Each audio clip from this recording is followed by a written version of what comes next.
Assalamualaikum warahmatullahi wabarakatuh. Dunsana, kembali lagi bersama saya Ahmad Busra dalam program podcast Suara Pasaman.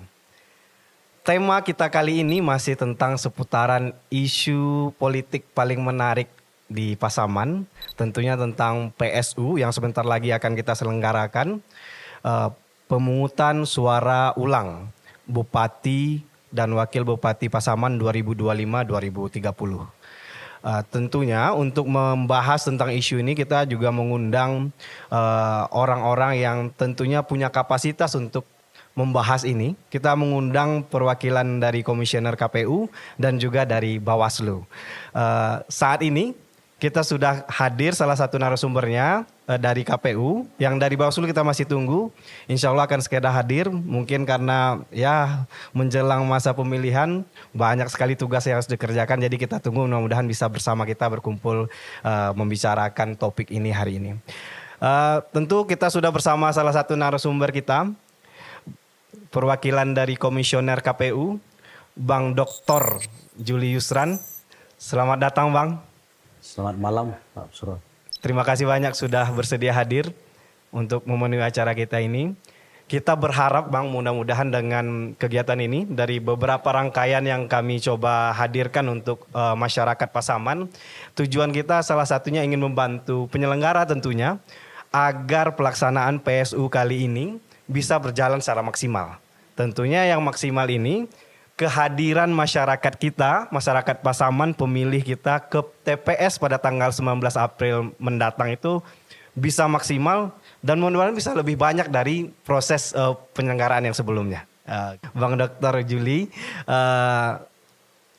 kita mulai langsung dengan satu topik pertama. Mungkin sebelum saya masuk ke topik tentang KPU PSU-nya, saya mungkin masyarakat Pasaman juga ingin tahu sedikit tentang perjalanan hidup Bang Juli dan juga profil singkatnya Mas Bang. Bisa diceritakan sedikit Bang? Silakan. Ya, saya kira secara singkat saja ya. Saya sebelum di KPU, saya adalah dosen di STKIP Bangko Jambi. Sekarang STKIP itu sudah berubah nama Universitas Merangin. Universitas Meranggi. Kemudian dari sisi pendidikan, S1 saya di IAIN Menonjol Padang. Kemudian lanjut ke S2 Unan Padang dan S3 juga di Universitas Andalas Padang. Universitas Andalas. Mungkin masyarakat ingin tahu Bang, besar lahirnya di mana Bang? Ya, kalau kampung saya kira banyak yang tidak tahu ya. Kampung saya itu adalah sebuah perkampungan saya kira paling kecil di Kabupaten Pasaman dan paling terisolir lah ya. Okay. Namanya Batang Kundur. Batang Kundur. Dua Koto itu Bang ya? Dua Koto. Oke. Berbatasan dengan Pasaman Barat. Berbatasan, iya. Batang Kundur, lahir di Batang Kundur Dua Lahir, Koto, besar, putra sampai asli kelas Dua 3, Koto, ya. Pasaman. Kemudian sampai tamat sekolah di sana Bang, sampai SMP. Orang tua pindah tugas ke Padang Balai. Padang Balai, Padang Glugur sekarang. Ya. Kemudian tentu kita ikutlah orang tua. Oke. Berarti lahir dan besar itu di Pasaman. Putra asli Pasaman, ya Bang. Jadi, oke, baik, terima kasih Bang. Mudah-mudahan masyarakat jadi tahu ada salah satu putra Pasaman yang menjadi komisioner KPU di Pasaman saat ini. Kita masuk ke topik utama kita Bang, terkait KPU secara tugasnya sebagai penyelenggara PSU kita kali ini. Saya ingin menanyakan apa sih kira-kira Bang tantangan yang dirasakan oleh KPU saat ini untuk pelaksanaan PSU kali ini? Tantangannya. Jadi kalau menurut saya ya, tantangan terbesar dalam PSU itu berdasarkan pengalaman kita selama ini memang partisipasi. Partisipasi. Kita sudah pernah melakukan PSU beberapa kali. Saya misalnya sebagai komisioner masuk di tahun 2018. Di dalam hampir setiap pemilu dan pilkada itu ada PSU di Pasaman. Cuma mungkin 1 atau 2 TPS. Jadi kalau kita lihat tantangan terbesarnya itu memang di tingkat partisipasi. Tingkat partisipasi. Biasanya tingkat partisipasi PSU itu lebih rendah ketimbang PSU yang biasa.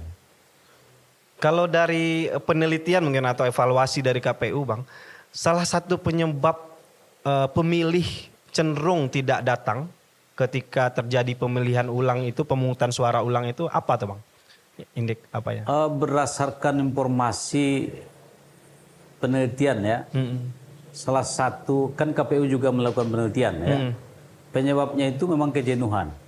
Oke. Jadi datang ke TPS, sudah datang ke TPS, kemudian PSU datang lagi gitu kan. Satu. Yang kedua ada persepsi masyarakat bahwa siapapun yang akan menjadi pemimpin atau terpilih, maka nasib mereka sama saja. Gitu. Sama saja. Itu persepsi Jadi, umum dari jadi masyarakat kita, Bang. Membuat masyarakat kan permisif ya, tidak peduli gitu. Padahal sebenarnya itu kan hak ya, hak konstitusional, dan di dalam negara demokrasi hak konstitusional itu adalah hak yang paling mahal. Nah, sehingga penyelenggaraan pemilu itu tidak bisa diukur dari berapa banyak uang negara yang habis.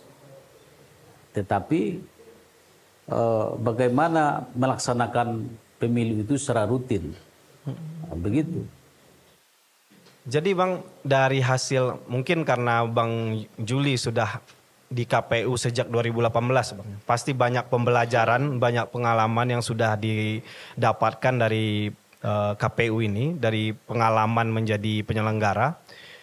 Apa menurut analisa Abang, langkah yang bisa kita lakukan agar cara pikir masyarakat kita terkait hak mereka, kadang yang seperti cerita tadi, ada yang malas menggunakan atau jenuh menggunakan karena merasa bahwa ya siapapun pemimpinnya ya hidup saya begini-begini saja. Apa langkah kita atau strategi kita untuk mengatasi itu, Bang?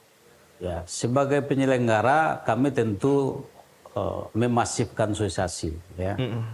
Kita pada Ramadan kemarin sudah menyampaikan ke PPK PPS untuk menyampaikan di masjid-masjid agar pemilih atau warga kita Pasaman tetap bersemangat datang ke TPS. Ya.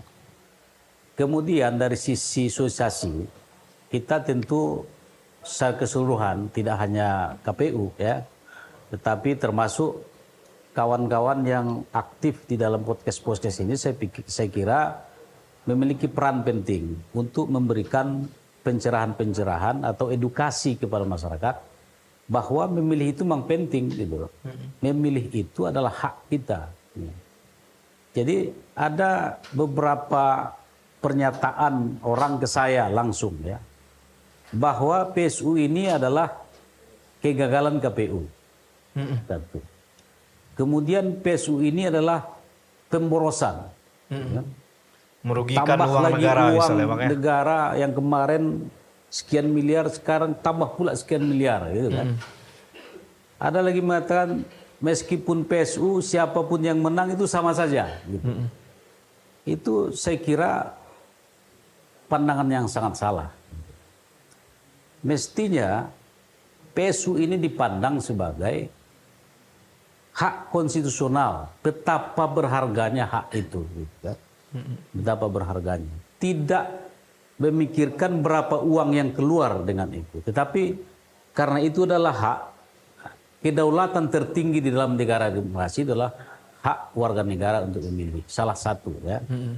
Maka mestinya semakin besar uang yang dikeluarkan untuk penyelenggaraan pemilu, mestinya kan kita semakin terpanggil, ya kan?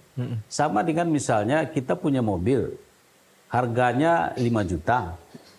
Kemudian kita punya mobil harganya 5 miliar. Kira-kira perlakuan kita itu mana yang lebih menghargai? Yang 5 juta atau yang 5 miliar? Iya, iya. Mestinya cara pandangnya begitu. Betapa mahalnya kedaulatan rakyat itu, oleh sebab itu harus kita manfaatkan ini. Ya. Harus kita manfaatkan momen PSU ini untuk sama-sama memperbaiki diri, gitu kan? Salah satu prinsip penyelenggaraan pemilu itu kan kejujuran, ya kan? Penyelenggaranya harus jujur, pesertanya juga jujur, pemilihnya juga harus jujur, sehingga kita memiliki kesempatan untuk lebih objektif, lebih cerdas di dalam menggunakan hak pilih kita, lebih bertanggung jawab. Gitu. Ya. Jadi semakin bagus pemimpin yang kita pilih, akan sangat membantu kita untuk memperbaiki masa depan Pasaman ini kepada yang lebih baik. Iya. Apa yang Abang sampaikan tadi terkait bagaimana kualitas cara masyarakat kita menganalisa atau menentukan pilihannya memang masih jadi PR besar kita di Indonesia, khususnya di Pasaman. Karena memang seperti yang kami bahas sebelum-sebelumnya, Bang, memang ini tugas kita bersama untuk mulai memberikan apa istilahnya, edukasi, pencerahan, kemudian diskusi-diskusi yang terus dibahas di berbagai tempat, tentunya baik itu di warung kopi, di kadai-kadai di kampung, dan di berbagai tempat lainnya terkait cara kita untuk menentukan pilihan kita. Karena memang Bang, kita merasakan langsung, mungkin nanti kalau seandainya teman-teman Bawaslu atau Abang bisa bantu jawab, bahwa memang kita memang mendengar di tengah masyarakat bahwa salah satu permasalahan utama sehatnya demokrasi kita adalah tentang politik uang, Bang. Yang mana kita mendengar dan merasakan bahwa memang ada beredar uang itu. Tapi sepertinya untuk membuktikannya itu sangat sulit. Karena memang para pelaku sudah belajar cara sudah canggih lah. Canggih mereka, lebih canggih mungkin pelaku daripada aturan yang kita punya, Bang. Lebih upgrade mereka dalam strategi supaya tidak kena delik hukum. Bisa nggak bantu Bang jawab apa sebenarnya yang terjadi yang menjadi kendala penyelenggara negara, pemilu ini, sehingga salah satu pelanggaran terkait politik uang ini sulit sekali dibuktikan. Lagi-lagi ini kan kesadaran kita bersama ya. Jadi saya tidak percaya bahwa money politik itu tidak bisa diberantas. Oke. Jika kita ini yang hadir ini dan pemilih sadar bahwa politik uang itu adalah penyakit di dalam demokrasi. Yep, penyakit. Nah, sekarang kan persoalannya kontrol sosial itu nggak ada gitu. Okay. Sekarang udah ada yang terang-terangan di warung kan, segala macam, tapi orang nggak peduli juga gitu kan. Jadi intinya jika kita ini semua masyarakat memiliki kesadaran untuk melakukan kontrol terhadap pelanggaran-pelanggaran itu, apalagi money politik ini adalah musuh demokrasi sebenarnya. Saya kira money politik itu bisa kita setidaknya diminimalkan lah ya. Kalaupun mungkin menghapusnya sangat sulit, tapi saya sangat yakin itu bisa dilakukan bagaimana meminimalkan praktek-praktek money politik itu. Dengan cara ya semua kita ini bertanggung jawab, merasa bertanggung jawab. Harus saling mengawasi, saling menjaga. Jadi begini, kalau kita membiarkan money politik ini terus berlangsung, maka sebenarnya secara tidak langsung kita menghambat anak-anak kita, generasi kita yang cerdas ke depan untuk memimpin bangsa ini, tapi dia nggak punya duit. Gitu. Tadi kan saya sudah ceritakan misalnya, saya ini ketika menjadi magister pembangunan wilayah pedesaan, ya, calon wali negari nggak lolos. Pernah mencalon nggak lolos. Padahal secara pendidikan sudah memenuhi, udah tinggi lah. Magister saya di situ, gitu kan? Iya. Nah, begitu. Alasannya kalau nanti Bapak ini yang wali negara ini kita yang dijualnya kan begitu kan? Cara pikir yang padahal salah. tidak. Semakin mampu kita misalnya untuk melaksanakan sesuatu, semakin takah kita, semakin wajar kita dan semakin layak kita memimpinnya kan gitu. Yep. Jadi misalnya wali nagari harus hanya SMA, tidak begitu. Kalau perlu profesor misalnya yang jadi wali negara itu kan begitu, karena dia lebih mampu kan begitu. Kalau secara ini Bang, kalau Abang ini bisa bantu jelaskan, secara aturan sebenarnya Bang, ada nggak tips agar misalnya nih saya nih masyarakat ingin menemukan ada praktik politik uang. Saya ingin melakukan pelaporan, apa tips pelaporan yang benar, bukti-bukti yang harus saya siapkan supaya laporan saya ini bisa terbukti gitu Bang, terpenuhi atau dikabulkan laporan saya ini Bang? Ini saya kira Bawaslu yang lebih kompeten menjawab. Sayang Pak Zaini belum datang. Tapi saya kira begini, secara sosial kita bisa melakukan pengamatan langsung, pemantauan langsung, dan pengawasan langsung kan. Kan ada istilah tangkap tangan, ya kan? Jadi kita melihat pelanggaran misalnya money politik langsung saja gitu kan. Kan itu langsung orangnya ada, barang buktinya ada, ya kan? Dan saksinya ada gitu. Jadi yang tangkap tangan itu dalam money politik itu lebih mudah membuktikan. Yang paling mudah. Ya tangkap saja gitu. Itu kan penyakit kita itu kan. Iya. Sehingga kalau tidak kaya sekarang nggak bisa jadi bupati. Iya. Kalau tidak kaya nggak bisa jadi anggota DPR. Iya. Nah kalau begitu yang kita yang aja punya uang ini, yang hanya bisa berupaya memperhebat diri, ya kan, meningkatkan kapasitas diri kan, bersungguh-sungguh dengan belajar, tapi nggak ada gunanya kalau nggak ada uang, kan begitu. Nah kalau ini tidak dibiarkan terus, itu sama dengan mematikan generasi-generasi kita hebat, tetapi mereka tidak punya. Kita tutup, kita ikut berdosa menutup orang-orang hebat yang tidak punya uang untuk memimpin dengan membiarkan money politik itu berlangsung.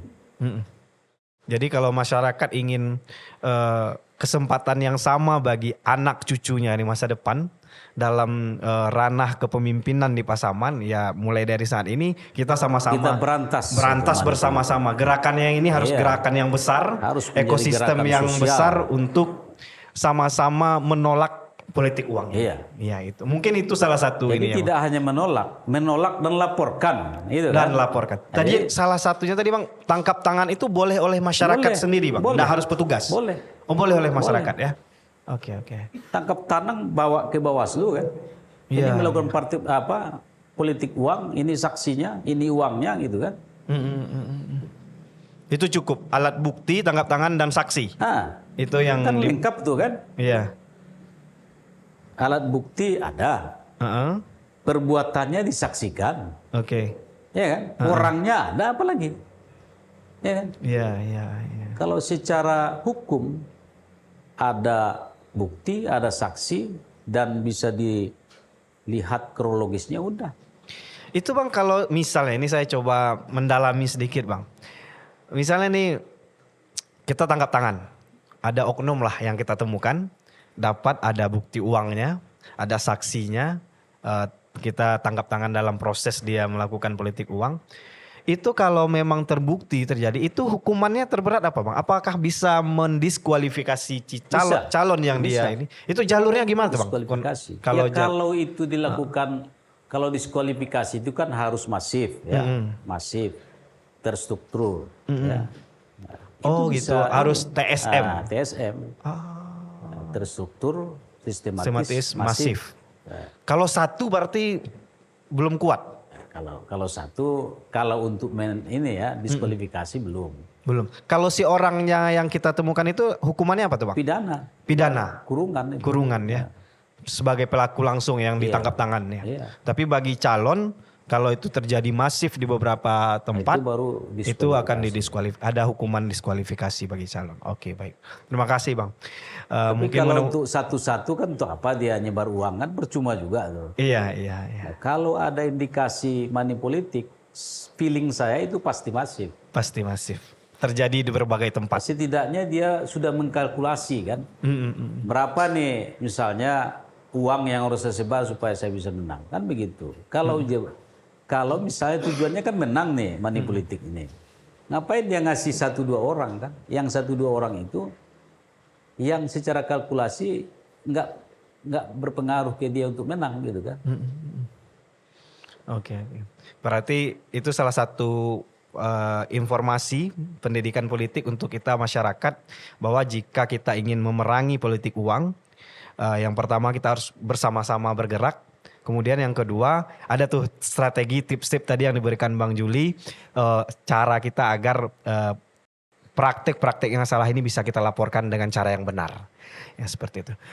Kita beralih sedikit Bang, tadi Abang menyinggung terkait proses sosialisasi kepada pemilih agar jumlah pemilih di TPS nanti meningkat atau maksimal lah gitu.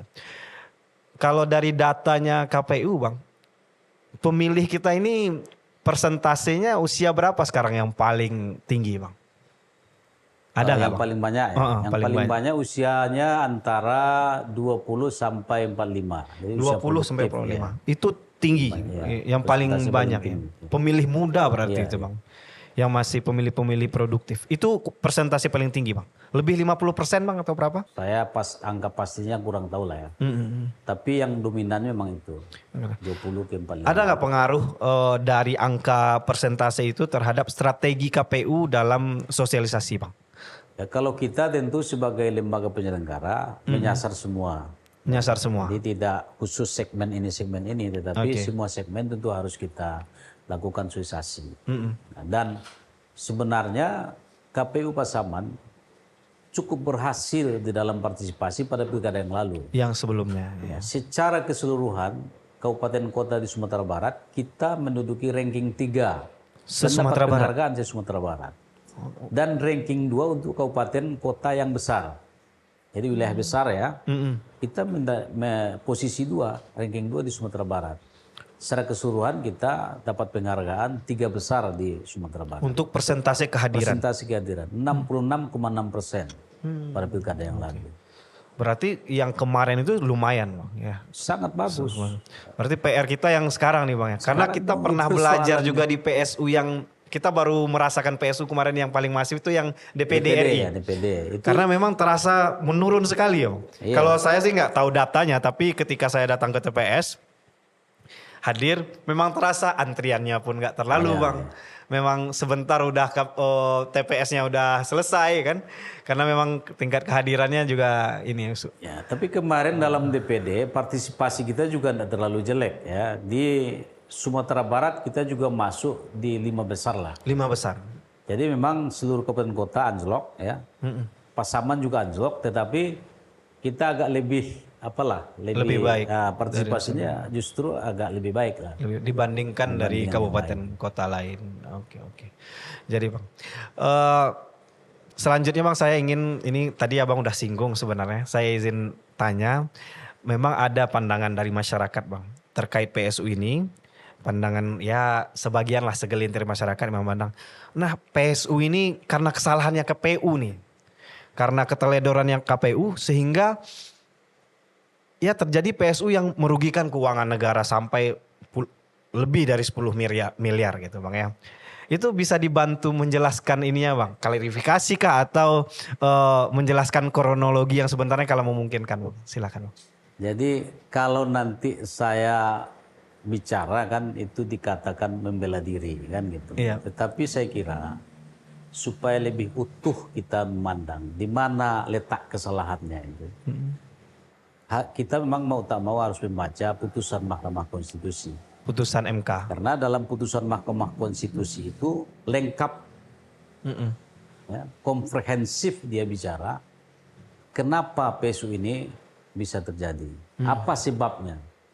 Di mana kira-kira letak-letak kesalahan itu? Titik-titik ya. Lengkap, jadi utuh. Nah, silakan. Kalau misalnya dari sisi pertimbangan-pertimbangan Mahkamah Konstitusi itu KPU ikut serta salah di situ, ya tentu kita harus memperbaiki diri juga, ya kan? Iya. Nah, tapi setidaknya kita lebih objektif. Oh, ini persoalan-persoalannya kenapa PSU, ya kan? Nah, gitu. Jadi kalau masyarakat mungkin Bang Juli Yusran takutnya nanti ada kesalahpahaman kalau menjelaskan mungkin Bang. Mending masyarakat nanti Membaca coba saja para putusan penonton Mahkamah Konstitusi. baca putusan Mahkamah Konstitusi terkait keputusan terjadinya PSU hari ini. Biar nanti kita lebih bisa Jadi lebih objektif memberikan penilaian. Jangan ditonton di YouTube saja karena itu kan cuma beberapa ya yang dibacakan, hal-hal penting saja kan. Hal-hal penting Tapi kalau kita membaca, saya sudah baca keseluruhan putusan mahkamah, kita bisa melihat secara utuh. Gitu.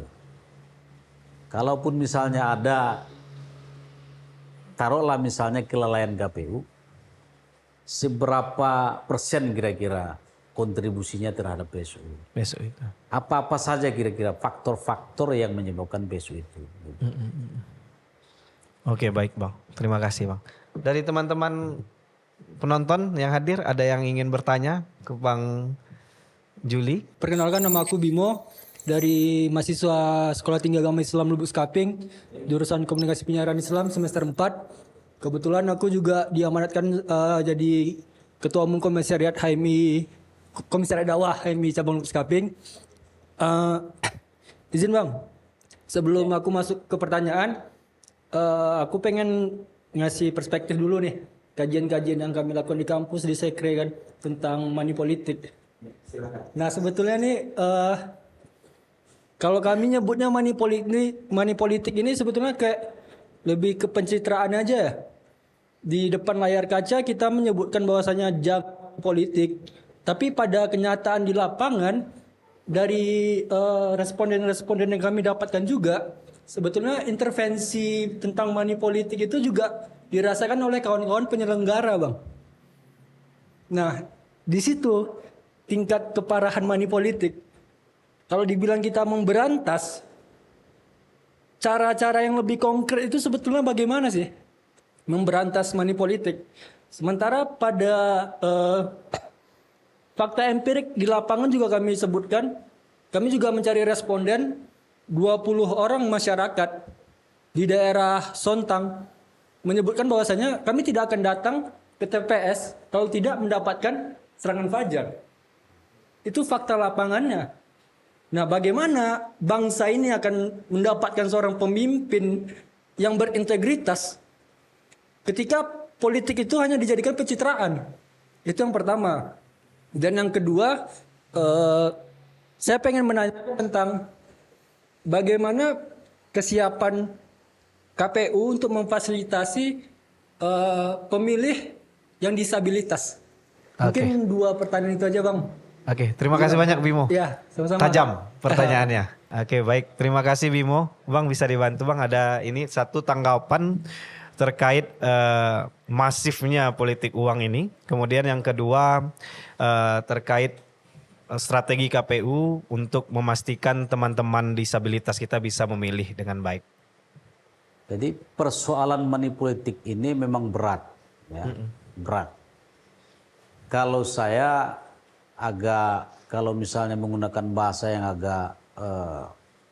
agak vulgar, money politik itu sudah seperti candu. Oke. Di masyarakat kita sudah seperti candu. Betul. Saya percaya tuh pernyataan Adinda tadi. Meskipun saya tidak melihat ya siapa respondennya misalnya, tapi saya kira memang ada kemungkinan seperti itu. Gitu. Dan saya juga pernah mendengar begitu. Kalau tidak ada uang, nggak datang ke TPS, nggak memilih untuk apa, kan? Betul. Ini yang menjadi PR kita semua, gitu kan. Yeah. Kita ingatlah bahwa dengan membiarkan money politik ini, seperti yang saya sampaikan tadi, ini adalah sama artinya kita menutup generasi bangsa ini, menutup anak cucu kita yang berpotensi, yang bersusah payah belajar dan punya kapasitas untuk memimpin negara ini karena tidak ada uang. Gitu. Betul. Dan negara ini yakinlah tidak akan baik kecuali dipimpin oleh pemimpin yang punya kapasitas dan integritas. Yeah. Saya selalu sering memberikan contoh misalnya pemimpin itu seperti orang yang melihat nenek-nenek mendorong sepeda motor misalnya di pendakian yang curam. Pemimpin yang baik tetapi tidak punya kapasitas, ya, dia hanya bisa ikut mendorong sepeda motor itu untuk membantu nenek tadi. Tapi selesai enggak persoalan dengan kebaikan? Enggak. Karena yang sepeda motor tetap mati, yang nenek-nenek itu tetap mendorong sepeda motornya sampai ke tujuannya. Kemudian misalnya ada orang yang melihat itu, mampu dia, memang montir dia ya kan, tahu penyakit sepeda motor ini, tapi nggak mau meluangkan waktu dan tenaganya untuk membantu nenek-nenek, tetap saja persoalan itu selesai. Tapi kalau dia punya kemampuan dan punya karakter yang baik, dia mau menolong, kemudian mau tahu bagaimana cara memperbaiki, maka selesailah persoalan yang dihadapi oleh nenek tadi. Ya. Dia tidak perlu ikut mendorong sampai keluar keringat dingin itu, hanya mungkin memperbaiki beberapa hal ya dalam sepeda motornya, kemudian nenek ini bisa berangkat dengan santai kembali menggunakan sepeda motornya. Inilah sebenarnya yang harus kita dorong kepada masyarakat. Mana kira-kira pemimpin yang paling mampu dan mau. Mampu dan mau. Mampu dan punya karakter yang baik. Kapasitas dan integritas itu adalah dua sisi mata uang untuk pemimpin yang tidak bisa dipisah. Baik saja tidak cukup, mampu saja tidak cukup. Harus dua-duanya. Harus dua-duanya. Siap, Bang. Terima kasih, Bang. Yang kedua tadi Yang kedua tadi terkait strategi KPU untuk memfasilitasi pemilih kita yang disabilitas, Bang. begitu. Jadi memang KPU ya sangat konsen terhadap penyandang disabilitas ya. Terkait misalnya dengan pembuatan TPS, itu harus memperhatikan penyandang disabilitas. Tempatnya harus begini, tidak boleh banyak batu-batu ya kan, tidak boleh ditaruh di tempat tinggi. Kemudian dari sisi misalnya surat suara itu lengkap dengan alat bantu bagi misalnya tunanetra, itu kita siapkan. Jadi tunanetra bisa memilih dengan menggunakan alat bantu tunanetra gitu kan. Jadi aksesibel ya, salah satu prinsip penyelenggaraan pemilu adalah aksesibel. Aksesibel itu maksudnya bisa diakses dan dilaksanakan oleh penyandang disabilitas. Itu kita konsen itu. Itu di setiap TPS diusahakan konsepnya seperti itu semua ya, Bang? Memang harus begitu. Atau di tempat-tempat tertentu yang memang menurut data ada disabilitas ya, Bang? Atau di semua? Tidak, semua. Di semua? Itu standar pembuatan TPS. Standarnya ya. Berarti dari sistem standarnya di awal pun sudah merupakan SOP. SOP-nya ya. SOP itu misalnya terkait dengan pembuatan TPS itu harus mudah diakses oleh penyandang disabilitas. Dapat diakses oleh penyandang disabilitas. Siap. Oke, terima kasih, Bang. Dan sana alhamdulillah bintang tamu kita yang satu lagi sudah hadir bersama kita dan langsung mengirim ketuanya. Ibu Ketua Bawaslu, Ibu Rini Juwita MA. Selamat datang, Bu. Ya, selamat datang. Terima kasih banyak, sudah pasti sedang sibuk sekali, kita paham. Terima kasih sudah menyempatkan waktu untuk memberikan edukasi kepada masyarakat kita terkait pelaksanaan PSU di Pasaman kali ini. Tadi kami sama Bang Yusran sudah berbicara banyak tentang penyelenggaraan, persiapan KPU, kemudian hal-hal lain yang penting terkait proses pelaksanaan PSU ini. Kita ingin lanjutkan langsung dengan Bu Rini terkait tentang persiapan Bawaslu dan timnya tentu dari kabupaten, kecamatan, nagari sampai ke TPS terkait proses pengawasan proses pilkada kita ini, PSU pilkada kita ini supaya berjalan sesuai dengan aturan yang berlaku. Apa kira-kira strategi sistematis, langkah-langkah sistematis yang dilakukan oleh Bawaslu dan tim semuanya untuk menjaga proses pelaksanaan PSU ini agar berjalan sesuai dengan koridor yang berlaku? Silakan. Baik, terima kasih. Pertanyaan yang menarik dan memang harus Bawaslu sosialisasikan. Pertama, bahwa secara kelembagaan dalam rangka persiapan pelaksanaan PSU kali ini, secara kelembagaan Bawaslu harus menyiapkan seluruh jajaran sampai ke pengawas TPS dibentuk ataupun diaktifkan kembali. Sampai hari ini, bulan Maret kemarin, Bawaslu sudah membentuk jajaran ad hoc, mulai dari Panwas Kecamatan, Panwas Nagari, dan begitu juga pengawas TPS. Kita sudah membentuk jajaran ad hoc. Itu persiapan pertama secara kelembagaan. Karena meskipun bahwa tahapan kampanye itu dimulai bulan April, Tetapi sebagaimana kita ketahui bahwa pelaksanaan sosialisasi, karena itu kan belum bisa kita katakan kampanye, atau bentuk sosialisasi atau pengenalan bagi pasangan calon ataupun peserta yang belum ditetapkan oleh KPU, karena ditetapkan itu kan tanggal 23 Maret. 23 Maret. Tetap saja mereka akan bersosialisasi ke menemui masyarakat. Apakah itu bentuknya dalam safari Ramadan dan lain sebagainya, atau memberi takjil dan lain sebagainya. Nah, untuk itu kita mendesak pemerintah daerah kemarin pada saat pembahasan dengan TAPD berkaitan dengan pembentukan atau pengaktifan kembali Panwas Kecamatan. Pentingnya Panwas Kecamatan diaktifkan sebelum masuk masa tahapan kampanye, sebelum masuk tahapan di April. Karena pengawasan itu sudah harus dilakukan.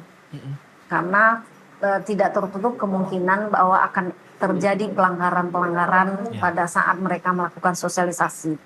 Nah, untuk itu maka pentingnya melakukan pengawasan di bulan Maret dimaksud, maka Panwas Kecamatan sudah diaktifkan sejak Maret. Dan setelah mereka diaktifkan, tentu langkah pertama yang harus dilakukan oleh jajaran ad hoc itu adalah setelah mereka diaktifkan atau di-SK-kan kembali, pertama berkoordinasi dengan stakeholder terkait di tingkat kecamatan, bahwa Panwas Kecamatan sudah dibentuk atau sudah diaktifkan, dan kemudian melakukan sosialisasi apakah itu ada anggaran atau tidak ada anggaran, bahwa kita akan melakukan pelaksanaan PSU di tanggal 19 April. Nah, tentunya upaya ini dilakukan oleh Panwas Kecamatan, koordinasi tersebut dilakukan adalah dalam rangka melakukan pencegahan juga gitu. Pencegahan. Nah, pencegahan ini kalau dari sisi Bawaslu, hal ini adalah poin yang harus dikedepankan oleh Bawaslu. Karena itu tugas utama yang pertama yang dilakukan oleh Bawaslu di samping melakukan pengawasan. Nah, ketika upaya pencegahan itu tidak dapat kita lakukan karena diindahkan oleh peserta pemilihan ataupun penyelenggara pemilihan yang lainnya, tentu jatuh kepada penindakan. Nah, itu jadi kita lebih mengedepankan pencegahan dibandingkan penindakan. Jadi di samping membentuk lembaga pengawas ad hoc, juga kita langkah strategis itu adalah sosialisasi tadi dalam rangka melakukan imbauan ataupun pencegahan. Dan kemudian di samping yang ketiga, setelah kita melakukan pencegahan dan begitu juga imbauan, baik itu secara tertulis ataupun secara lisan ataupun langsung pada saat melakukan pengawasan secara melekat, ataupun pada saat terjadinya pelanggaran, pencegahan pada saat terjadi pelanggaran. Nah, tentunya penindakan dalam hal penegakan hukum pemilihan, yaitu menindaklanjuti semua laporan dan temuan yang dilakukan oleh kalau laporan yang dilaporkan oleh ke Bawaslu, kemudian temuan itu yang ditemukan oleh Bawaslu. Bisa di-spill nggak, Bu? Apa-apa saja laporan yang paling banyak nih muncul ke Bawaslu saat ini? Iya. Saat ini sebelum masuk saja tahapan kampanye, itu ada 2 laporan. 2 laporan. Ya. 2 laporan itu, laporan pertama itu tidak dihentikan, tidak diregister karena tidak ada dugaan pelanggaran. Oke. Jadi kita berhenti sampai di situ. Kemudian kita keluarkan status dan menyampaikan kepada pelapor terkait hasil pleno yang kita lakukan. Dan yang kedua itu laporan terkait dugaan tindak pidana pemilihan. Nah, laporan ini karena berdasarkan rapat pleno juga, karena laporan itu kan setelah masuk laporan kita membuat kajian awal. Di kajian awal itu kita membahas keterpenuhan syarat material formil. Nah, dari hasil pleno bahwa keterpenuhan syarat formilnya tidak terpenuhi. Oke. Nah, sesuai dengan ketentuan di Perbawaslu 8 perubahannya 9, itu untuk syarat formil itu kalau tidak terpenuhi maka kita jadikan informasi awal. Oke. Nah, informasi awal itu kemudian dalam rapat pleno jadikan informasi awal, kemudian dasar informasi awal ini kita lakukan penelusuran. Kalau bahasa apanya seperti investigasi gitu. Oke. Nah, penelusuran ini gunanya atau langkah untuk menambah bukti, keterangan, fakta dan lain sebagainya. Penelusuran kita lakukan 7 hari. Setelah penelusuran selesai, maka kita atau Bawaslu diberikan waktu 7 hari juga untuk melakukan rapat pleno.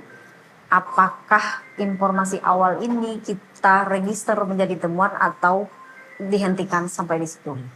Nah, berdasarkan hasil penelusuran dan kita dikasih waktu 7 hari dimaksud, sembari kita berkoordinasi juga dengan pihak Sentra Gakumdu, karena ini adalah dugaan pelanggaran, dan kemudian kita menjadikan atau meregister bahwa ini temuan dugaan pelanggaran. Jadi pada saat ini satu laporan yang sudah kita keluarkan status, dan yang kemudian yang kedua itu temuan berdasarkan informasi awal. Itu saya coba nebak-nebak Bu ya. Kalau seandainya boleh disampaikan, itu biasanya bentuk pelanggarannya itu biasanya apa? Kampanye terselubung atau apa Bu? Ya, kalau di istilah pelapor yang pemberi informasi awal itu kan ya Kampanye terselubung. terselubung atau kampanye di luar jadwal. Di luar gitu. jadwal. Karena Oke. kampanye belum pada masanya gitu kan. Oke. Dan kebetulan hari ini gitu, karena saya datang terlambat, karena ini setelah pembahasan Sentra Gakumdu kedua. Oke, terkait pelanggaran, Terkait ya dugaan temuan pelanggaran, yang tadi, Oke. dugaan pelanggaran tidak pidana pemilihan. Tindak pidana pemilihan. Oke, baik, terima kasih banyak Bu. Selanjutnya saya masuk dikit ke yang lebih jauh lagi Bu. Tadi kan ada laporan-laporan, salah satunya kampanye tidak ada sesuai jadwal atau kampanye terselubung dan lain-lain. Kami tadi juga sempat dengan Bang Juli coba berdiskusi tentang politik uang nih Bu. Ya, ini kan jadi permasalahan kita bersama, apalagi Bawaslu yang jadi pengawas pasti pusing nih. Saya yakin pusing menghadapi keadaan politik uang yang masif sekali. Tapi ini dugaan kami Bu ya, yang masyarakat umum bahwa ini kok sulit sekali ya dibuktikan ya politik uang ini. Apa sih sebenarnya Bu tantangan atau kendala dari Bawaslu sebagai pengawas pemilu untuk dapat membuktikan politik uang yang sangat meresahkan kita sebagai masyarakat yang peduli terhadap demokrasi ini? Ya. Kalau diistilahkan orang banyak gitu, bahwa politik uang itu seperti kentut katanya. Istilah yang menarik. Ya, karena dia ada bau, Terasa, kan ya. tercium gitu, tetapi kita tidak bisa menerka baunya dari mana, Iya. gitu. Membuktikan, contoh kita yang ada di sini gitu, mencium bau kentut gitu. Ada nggak yang mengaku bahwa dia yang Pekerjaan yang siapa terkentut lagi, gitu, ya. pekerjaan siapa? Nah, itu kan kita masih menduga-duga baunya ada, tetapi membuktikan bahwa si A si B itu yang terkentut kita tidak dapat membuktikan. Nah, kita mengibaratkan money politik itu ya seperti itu. Karena kan di dalam penentuan di unsur pasal terkait money politik ini kan ada bahwa setiap orang, jadi setiap orang yang memberi ataupun menerima materi lainnya atau imbalan atau menjanjikan, memang sih di pasal itu kan bunyinya bukan kumulatif, tetapi itu alternatif. Ini boleh salah satu. Apakah dia memberikan imbalan apakah dia menjanjikan atau memberikan materi lainnya. Nah, itu kan kita alternatif boleh salah satu. Tetapi itu di dalam masa kampanye atau dalam kampanye. Nah, yang saya membocorkan apa nih nanti bagi yang tidak tahu cara bermoney politik, oh ini bisa nih teori yang Malah jadi strategi. malah jadi strategi Oke, gitu. iya. Tetapi faktanya ya seperti itu gitu. Ketika kita mau membuktikan bukan tidak ya. Ini sebenarnya dari tahun 2000 kalau saya berpemilu dan pemilihan itu dari Pileg 2014 sampai hari ini gitu.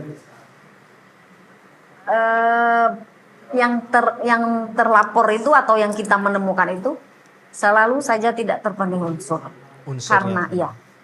Karena contoh seperti itu.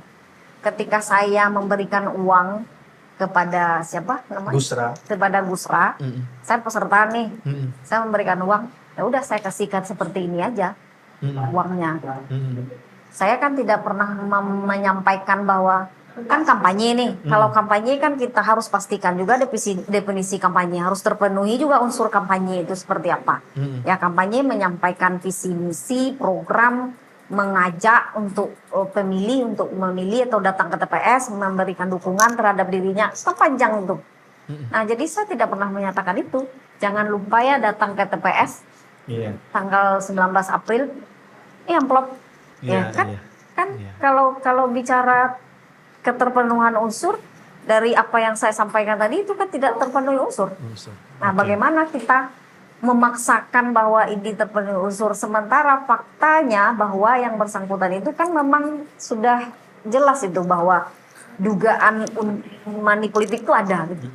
Tetapi ketika kita lekatkan dengan unsur pasal ya seringkali tidak terpenuhi. Dan cara mereka untuk memberikan atau memberikan uang itu kan banyak. Lebih update daripada aturan kita ya Bu. Itu dia. Iya. Pakai amplop, terus ngomong gitu aja gitu. Iya. Tapi kalau seandainya di amplop itu dia kasih uang bahan kampanye di dalamnya atau stiker itu, itu bisa tuh. Bisa kena. Maksudnya bisanya mungkin mendekati berapa persen lah, tergantung kita nanti membahasnya dengan sentra Gakumdu. Oke.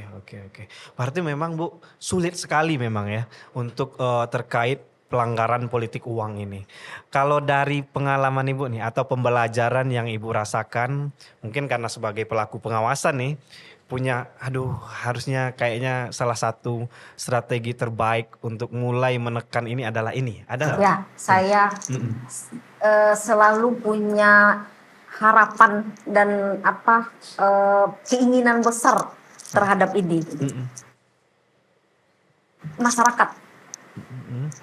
Masyarakat itu sendiri sudah dimanjakan dengan menerima uang.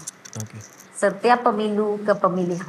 Candu tadi Candu. Kalau kita hubungkan candu tadi. Ketika kita diskusi aja nih divisi dengan masyarakat, justru mereka menganggap bahwa Bawaslu yang tidak benar. Karena rezeki ini dari setiap pemilu dan pemilihan yang kami dapatkan. Kalau Ibu larang kami menerima uang, berarti Ibu melarang kami menerima rezeki. Sementara alasannya sebenarnya tidak masuk akal. Karena satu hari kami berhenti bekerja, terus hanya untuk datang ke TPS. Sementara kami harus menghidupi bla bla bla bla bla. Seolah-olah datang ke TPS ini jadi kewajiban bukan hak bagi pemilih ini. Kewajiban karena mereka dapat uang. Nah kalau seandainya nggak dapat uang, ya sudah ngapain kita datang ke TPS? Toh yang nanti duduk, yang nanti menjadi pemimpin dan bla bla bla bla, dia sendiri yang menikmati.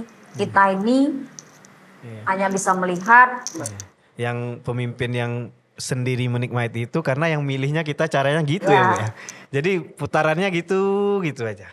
Lingkaran setan. Lingkaran setan. Berarti memang tugas panjang Bu ya. Ya tugas panjangnya itu sebenarnya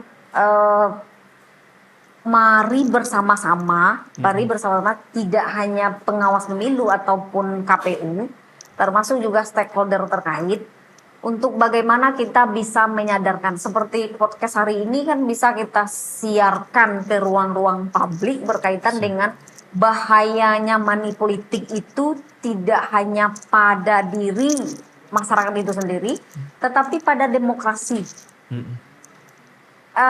Ini sudah dapat dipastikan, ini kan seperti hukum alam ya, bahwa ketika caranya dipilih itu tidak berintegritas, itu sudah pasti, sudah dapat kita simpulkan bahwa pemimpin yang dihasilkan itu pasti tidak berintegritas. Oke, baik. Selanjutnya kita coba beralih ke Bang Juli dulu, Bang. Kita ingin mendengar harapan nih dari KPU terhadap masyarakat Pasaman untuk PSU 19 April mendatang. Ya. Silakan, Bang. Kita harus menyadari bahwa PSU pasca putusan MK ini sama konstitusionalnya dengan pilkada yang kita laksanakan pada 27 November yang lalu. Iya.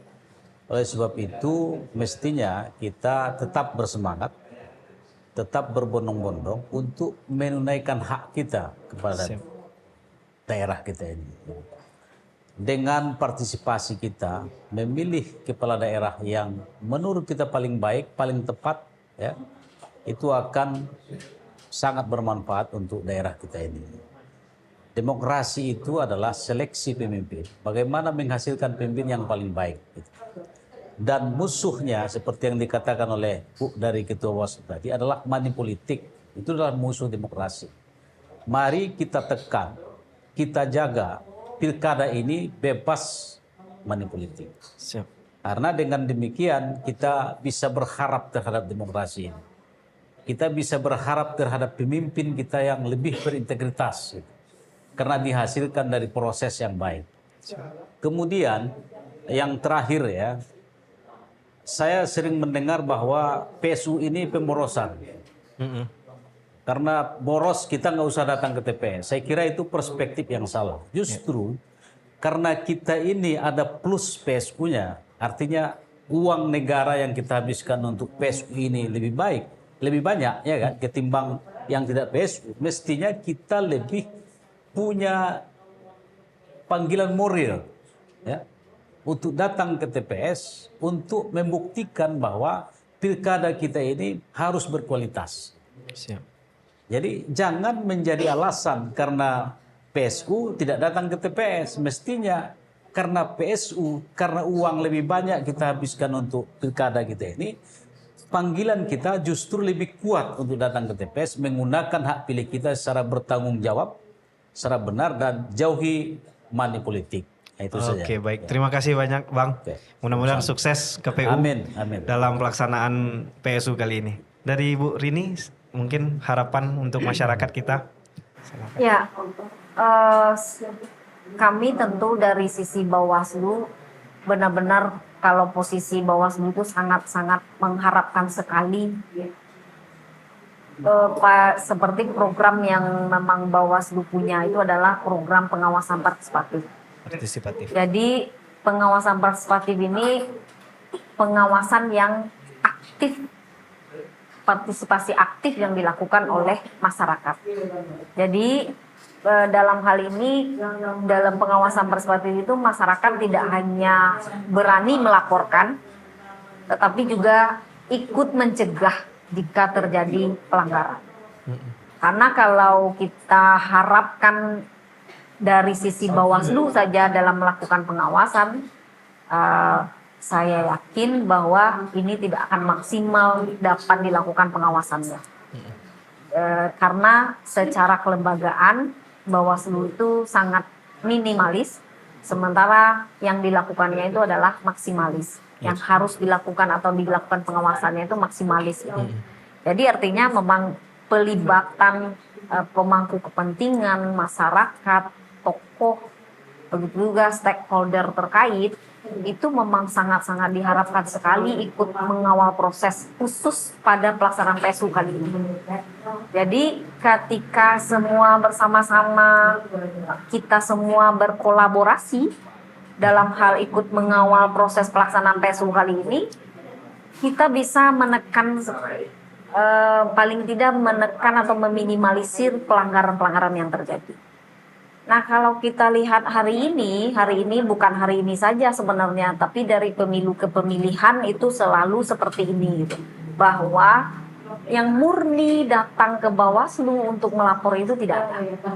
Nah, artinya masih kita pertanyakan keberadaan masyarakat itu sendiri. Partisipasi aktifnya dan begitu juga pedulinya terhadap pemilu dan pemilihan itu, saya pikir dengan kondisi hari ini bahwa dari pemilu tahun 2014 sampai hari ini pilkada 2024, bahkan pada PSU kita ketemu PSU lagi gitu. Yang melapor itu selalu tim sukses, kuasa hukum, yang murni datang masyarakat yang peduli bahwa peserta pemilihan ini menjadi pelaku ini nggak ada. Hanya sesama pelaku ya, Ya. tim-tim. Ketika kita mintai keterangan saja, karena saksi yang menerima umpamanya money politik itu, nggak mau dia. Karena jangan diikut-ikutkan saya, nanti saya nggak mau dilibat-libatkan, dan bla bla bla bla. Ya sudah, saya kasih aja uangnya. Iya. Itu kan? Iya. Kembalikan. Saya kembalikan. Nggak usah saya dibawa-bawa dalam persoalan ini. Iya. Seharusnya kan kepedulian ini kan bukan hanya untuk dirinya, tetapi kan untuk masyarakat seputar. Kepentingan ini kan bukan untuk hanya dirinya dan begitu juga untuk hanya penyelenggara, tetapi untuk kepentingan kita bersama. Bahkan ada masyarakat di sana yang jauh di sana yang sangat membutuhkan sekali figur pemimpin yang berintegritas. Tetapi karena fakta hasil dari pemimpin yang tidak berintegritas tadi, ketika proses mereka berpolitik di lapangan sebelum duduk itu, karena tidak berintegritas, ya otomatis ya ketika masyarakat yang seharusnya menerima perhatian atau menerima kesejahteraan, ya akhirnya tidak mendapatkan sentuhan itu. Iya, terima kasih Bu. Mudah-mudahan ini jadi pencerahan untuk para penonton dan masyarakat secara umum. Kita sudah sampai di ujung kegiatan Bu, ujung acara. Terima kasih banyak untuk kehadirannya. Kami masyarakat mendoakan mudah-mudahan KPU dan seluruh jajarannya, Bawaslu dan jajarannya tetap semangat, sehat dalam proses ini dan terus menjaga proses ini agar berjalan sesuai dengan koridor yang berlaku. Amin. Amin. Pemirsa, kita berharap dengan pelaksanaan kegiatan seperti ini kita bisa memberikan banyak pengetahuan, edukasi kepada masyarakat terkait politik kita di Pasaman khususnya. Mudah-mudahan dengan apa yang kami bicarakan hari ini bisa memberikan pencerahan kepada Anda semua, Dunsana semuanya, agar datang ke TPS beramai-ramai. Nanti tanggal 19 April tinggal beberapa hari lagi. 5 hari lagi. Menghitung hari kita datang beramai-ramai, yang pilkada yang lalu itu sudah hangus kasarnya. Ini kita harus ulang lagi, silakan pilih sesuai dengan hati nurani secara objektif, dan kita sama-sama membentuk ekosistem yang benci terhadap politik uang. Kalau kita sudah mulai dari hari ini, mudah-mudahan ekosistem ini bertambah besar sehingga politik uang bisa kita hindari. Ada pesan dari Muhammad Gandhi yang akan saya kutip, bahwa di dalam demokrasi tidak ada suara yang dinilai kecil ataupun suara yang dinilai besar. Semuanya dinilai sama. Satu suara Anda, sebuah suara Anda itu menentukan masa depan Pasaman 5 tahun ke depan. Sampai jumpa lagi di sesi berikutnya. Saya Ahmad Gusra. Assalamualaikum warahmatullahi wabarakatuh.